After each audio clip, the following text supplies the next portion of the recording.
வயநாட்டில் 9,910 பேர் மீட்கப்பட்டு நிவாரண முகாம்களில் தங்க வைப்பு. மாயமான 218 பேரை தேடும் பணியில் மீட்புக் குழுவினர் தீவிரம். வயநாடு நிலச்சரிவிலிருந்து தப்பித்து மலை மீது ஏறிய தன்னையும் பேரப்பிள்ளைகளையும் காட்டு யானைகள் பாதுகாத்ததாக கண்ணீருடன் தெரிவித்த மூதாட்டி. உயிரை காப்பாற்றிக் கொள்ள வந்துள்ள எங்களை ஒன்றும் செய்யாதே என மண்டியிட்டு அழுததை பார்த்து யானையும் கண்ணீர் വിട്ടதாக நிகழ்ச்சி. ഈ കുട്ടിനെ ഒരു വയ്യാത്ത അമ്മനെ ഒക്കെ പിടിച്ച് കയറ്റി അതിന്റെ മേലേക്ക് പോയി പട്ടത് വലിയൊരു കൊമ്പന്റെ അടുത്താ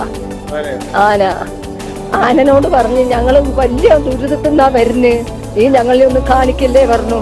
ആന രണ്ട് കണ്ണൊന്നും വെള്ളം ഒഴുക, അതിന്റെ കാലും ചോട്ടിൽ നേരം വെളുക്കുന്നവരെ കിടന്നു. ഞങ്ങള് എണീച്ച് നിൽക്കാൻ ആമ്പിയറില്ല, നേരം വെളുക്കുന്നവരെ മഴ.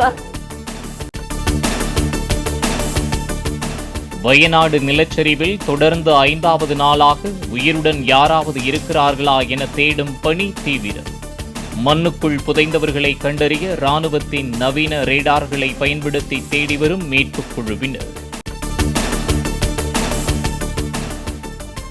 கௌரவ மேயரும் நடிகருமான மோகன்லால் வயநாட்டில் உள்ள மேப்பாடி ராணுவ முகாமில் ஆய்வு. ராணுவ உடையில் வந்த மோகன்லால் நிலச்சரிவு பாதிப்பு மற்றும் நிவாரணப் பணிகள் குறித்து கேட்டறிந்தார். டெல்லியில் வேளாண் பொருளாதார நிபுணர்களின் 32வது சர்வதேச மாநாட்டை தொடங்கி வைத்தார் பிரதமர் நரேந்திர மோடி. 65 ஆண்டுகளுக்கு பிறகு இந்தியாவில் நடக்கும் இம்மாநாட்டில் 75 நாடுகளைச் சேர்ந்த 1000 பிரதிநிதிகள் பங்கேற்பு. டெல்லியில் நடைபெறும் ஆளுநர் மாநாட்டின் 2வது நாளில் புதிய குற்றவியல் சட்டங்கள், உயர்கல்வி உள்ளிட்ட முக்கிய துறைகள் குறித்து ஆலோசனை. மாநிலங்களில் செயல்படும் மத்திய அரசு துறைகளின் ஒருங்கிணைப்பை அதிகரிப்பது குறித்தும் விவாதிக்க திட்டம். 30 கோடி ரூபாய் செலவில் புனரமைக்கப்பட்டு பெயர் மாற்றம் செய்யப்பட்ட கிண்டி சிறுவர் இயற்கை பூங்காவை திறந்து வைத்தார் முதலமைச்சர் மு க ஸ்டாலின்.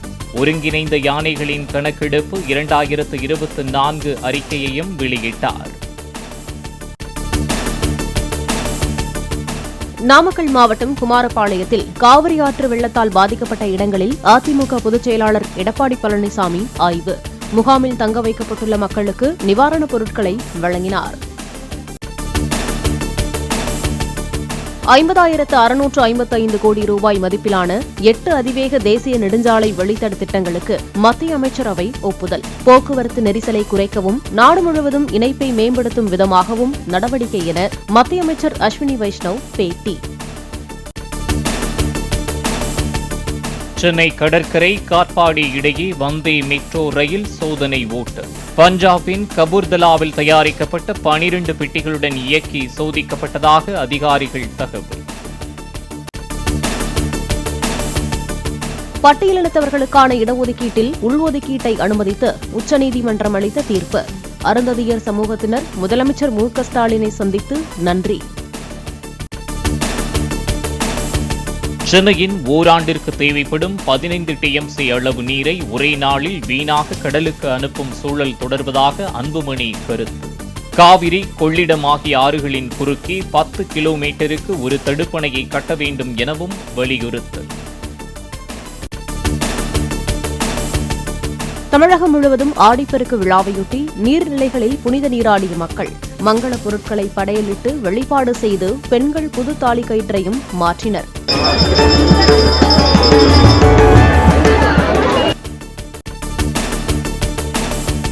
பராமரிப்பு பணிக்காக இன்று முதல் 14ஆம் தேதி வரை சென்னை பல்லாவரம் கூடுவாஞ்சேரி இடையே மின்சார ரயில் சேவை ரத்து. காலை 9:30 மணி முதல் பிற்பகல் 1:30 மணி வரை சென்னை கடற்கரை முதல் பல்லாவரம் வரை மட்டுமே இயக்கப்படும் என அறிவிப்பு.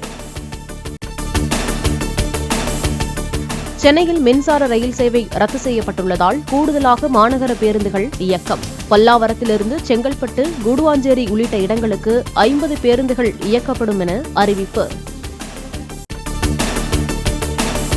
இமாச்சல பிரதேசத்தில் காட்டாற்று வெள்ளத்தில் பாலம் அடித்துச் செல்லப்பட்ட பகுதியில் தற்காலிக தொங்கு பாலம் அமைக்கும் ராணுவ வீரர்கள். ராம்பூர் பகுதியில் ஆற்றின் மறுகரையில் சிக்கியுள்ளவர்களை மீட்க நடவடிக்கை தீவிரம். குஜராத்தின் வல்சாத் பகுதியில் இரவு முழுவதும் பெய்த கனமழை. மழைநீர் தேங்கியதால் வாபி நகரில் மக்களின் இயல்பு வாழ்க்கை பாதிப்பு. சிவகாசியில் பட்டாசு ஆலையின் ஊழியர்களை பயிற்சிக்கு அனுப்பாத 98 பட்டாசு ஆலைகளுக்கு அபராதம். தலா 5000 ரூபாய் அபராதம் விதித்து தொழிலக பாதுகாப்புத்துறை உத்தரவு. இலங்கை கடற்படை ரோந்து படகு மோதியதில் விசைப்படகு மூழ்கி உயிரிழந்த ராமேஸ்வரம் மீனவரின் உடல் ஒப்படைப்பு. கைது செய்யப்பட்ட 2 மீனவர்களையும் இந்திய கடற்படையிடம் ஒப்படைத்த இலங்கை கடற்படையினர். வயநாட்டின் முண்டக்கை, சூரல்மலை உள்ளிட்ட இடங்களில் தேடுதல் பணிக்கு தனியார் நிறுவனத்தை ஈடுபடுத்த முடிவு. நவீன கருவிகளை கொண்டு மண்ணுக்குள் புதையுண்ட உடல்கள் உள்ளனவா என டிஜிட்டல் காட்சிகளை பதிவு செய்ய திட்டம். கோவையில் நேற்று வழக்கறிஞர் உதயகுமார் வெட்டி கொலை செய்யப்பட்டதற்கு அண்ணாமலை கண்டனம். யார் உயிருக்கும் உத்தரவாதமில்லாத நிலை தமிழகத்தில் நீடிப்பது அச்சத்திற்குரியது எனவும் சமூக வலைதளத்தில் பதிவு.